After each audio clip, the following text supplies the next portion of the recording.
नमस्कार, आप देख रहे हैं द इंडिया टॉप। मैं हूं आदेशपुरी। भारत के जितने भी महत्वपूर्ण एग्जाम हैं, यूपीएससी को अगर छोड़ दें और खासकर स्टेट में होने वाले एग्जाम, वो जालसाजी का शिकार जरूर बनती है। देश में, राज्यों में एक जालसाजियों का गिरोह है जो कि अपने अलग अलग स्तर से परीक्षा को विवादास्पद बनाता है, छात्रों से मोटी रकम ऐंठता है और उन्हें फर्जी तरीके से पास कराता है या फिर उन्हें धोखा भी दिया जाता है। अमूमन अभी तक देखते थे कि ये मेडिकल के परीक्षाओं में, स्टेट में होने वाले, जैसे बिहार में है कि बहुत सारे एग्जाम को लेकर ये आरोप लगते हैं, सिपाही की भर्ती हो, बीएसएससी की भर्ती हो। लेकिन अब इसकी आंच जो है देश के एक प्रतिष्ठित और सबसे बड़े एग्जाम जेईई मेन, इस वहां तक भी इसकी आंच आने लगी है। आपको बता दें कि प्रभात खबर पेपर के द्वारा इस साल ही जब जेईई मेंस का प्री हुआ था, उस समय ही ये बताया गया कि प्रश्न जो है वो एग्जाम शुरू होने के कुछ समय बाद ही बाहर आ जाते हैं, उसके पिक्चर आ जाते हैं बाहर, जिसको लेकर संज्ञान लिया था जो परीक्षा कराती है जेईई, उन्होंने संज्ञान लिया था और इसका जांच कराया था। लेकिन अभी सबसे बड़ा मामला आया है कि जेईई मेन में फर्जीवाड़ा हुआ है। नोएडा से ये नेटवर्क चलता था और इसको लेकर देश के 19 शहरों में छापेमारी की गई है। आपको पूरा मामला बताते हैं क्या है। सीबीआई ने जेईई मेन में धांधली करने वाले एक गिरोह का पर्दाफाश किया है। जांच एजेंसी ने एफआईआर दर्ज करते हुए दिल्ली, एनसीआर, पुणे, बेंगलोर, जमशेदपुर और इंदौर में कुल 19 स्थानों पर छापेमारी की है। एनआईटी के शीर्ष संस्थानों में नामांकन के लिए यह गिरोह एक छात्र से 12 से 15 लाख रुपए लेता था। वैसे तो सीबीआई ने 1 सितंबर को ही एफआईआर दर्ज कर ली थी, लेकिन छापा मारने के लिए 2021 की मेन के चौथे चरण की परीक्षा खत्म होने का इंतजार किया। सीबीआई के एक वरिष्ठ अधिकारी ने बताया कि नोएडा स्थित एफिनिटी एजुकेशन प्राइवेट लिमिटेड के निदेशकों ने जेईई मेन में बेहतर रैंकिंग दिलाने का पूरा सिस्टम बना लिया था। इसके एजेंट कई राज्यों में फैले थे। ये एजेंट जेईई मेन में कम रैंकिंग वाले छात्रों से संपर्क कर बेहतर रैंकिंग और शीर्ष एनआईटी संस्थानों में नामांकन का भरोसा दिलाते थे।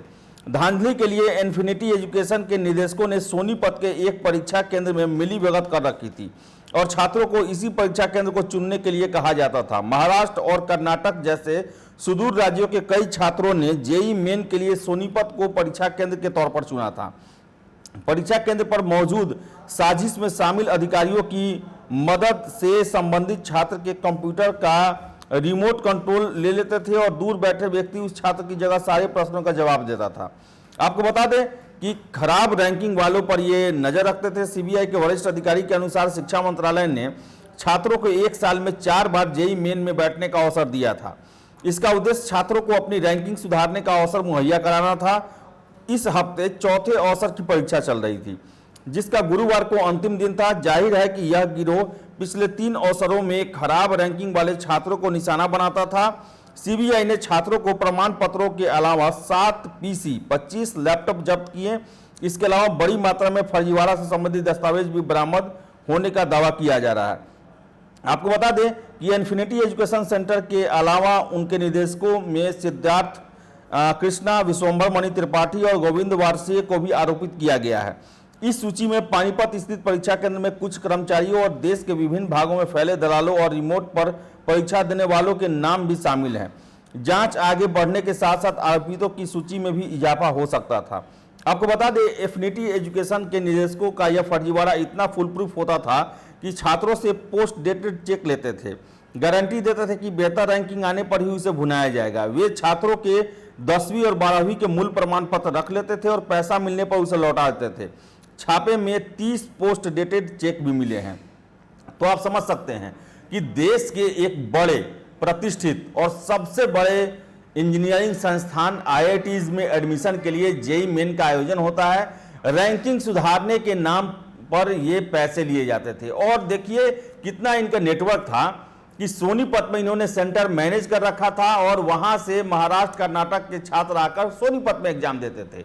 सीबीआई ने इसको, पूरे मामले को अपने संज्ञान में लिया और एफआईआर 1 सितंबर को ही दर्ज किया और कार्रवाई जो है चौथे मेन खत्म होने के बाद जो है किया गया। तो आपको हम बता दें कि बिहार देश में जो है वो एक गड़बड़ करने वालों का, जालसाजों का, ऐसे फर्जीवाड़ा करने वालों का एक बहुत बड़ा नेटवर्क है, जो कि देश के होने वाले सभी प्रतिष्ठित एग्जामों को प्रभावित करते हैं, छात्रों को प्रलोभन देते हैं, उनसे पैसे ऐंठे जाते हैं और उनको एक दुष्चक्र में भी फंसा दिया जाता है। कई बार ऐसा होता है। बिहार में हमको आपको बता दें कि सिपाही का भर्ती परीक्षा हुआ, 650 कैंडिडेट पकड़े गए जिनके बदले में सॉल्वर गैंग बैठे थे पीटी एग्जाम में, और उसके एवज में उन्होंने मोटी राशि ली। और ये छात्र पीटी पास करने के बाद जब ये फिजिकल में पहुंचे तो इनका बायोमेट्रिक मिलान हुआ और सारे मिलान जो होते हैं उसमें ये पकड़े गए और इन पर जो है वो केस दर्ज किया गया और इनका कैरियर कलंकित हो गया। अब ये सरकारी नौकरी करने के लायक नहीं रहे।